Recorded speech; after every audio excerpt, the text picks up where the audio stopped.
ন্যাড়া মাথায় একটা ছোট পুঁটুলি সম্বল করে দিদির বাড়ির রাজহাটে এসে উপস্থিত হলো।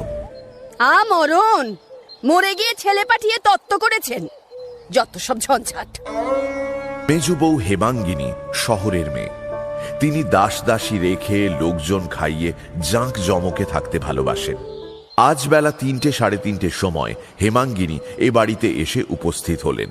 সিমেন্ট বাঁধানো বেদির ওপর রোদে বসে কেষ্ট সাবান দিয়ে এক রাশ কাপড় পরিষ্কার করছিল। ওভাবে কেউ কাপড় কাচে?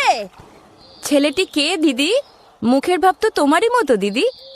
বলি বাপের বাড়ির কেউ নাকি? হ্যাঁ, সৎ ভাই।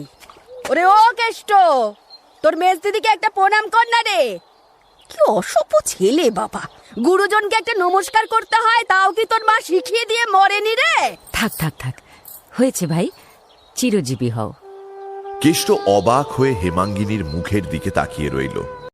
দিন ৫-৬ হয়ে গেল, হেমাঙ্গিনীর জ্বর ছাড়েনি। দোকানে যাসনি কেষ্ট? এইবার যাব। দেরি করিসনি দাদা, এই বেলা যা, নইলে এক্ষুনি আবার গালাগালি করবে। কিছু বলবি? কাল থেকে কিছু খাইনি মেজদি। কাল থেকে খাসনি? আমার মাথার দিব্যি রইল ভাই, আজ থেকে আমাকে তোর সেই মরা মা বলে মনে করবি, কেমন? মেজ বউ, আমি বড় যা, আমাকেও কুকুর শিয়াল মনে করো, ভালোই করো। কি হয়েছে? কি হয়েছে? ৩ টাকা আদায় করে নিয়ে বেটা পালিয়েছিল।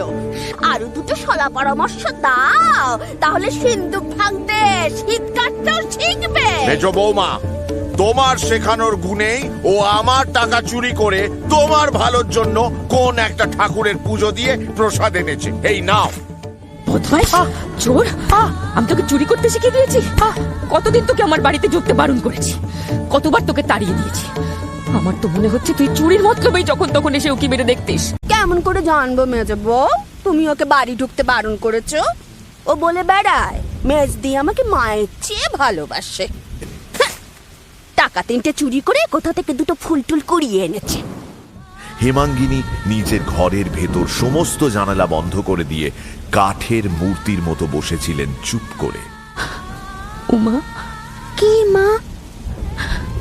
হ্যাঁ রে, এখনো কি তাকে সবাই মিলে মারছে?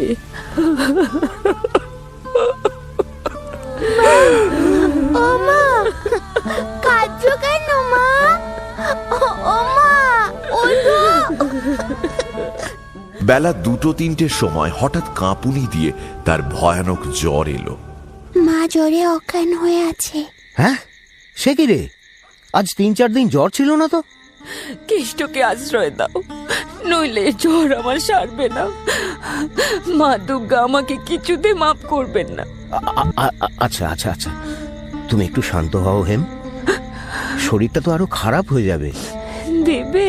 তুমি যা চাও তাই হবে। তুমি আগে ভালো হয়ে ওঠো তো।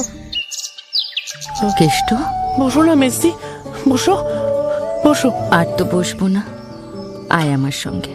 চলো। এই বলে কেষ্ট তার ভাঙা ছড়িটা বগলে চেপে নিয়ে ছেঁড়া গামছাখানা কাঁধে ফেলল।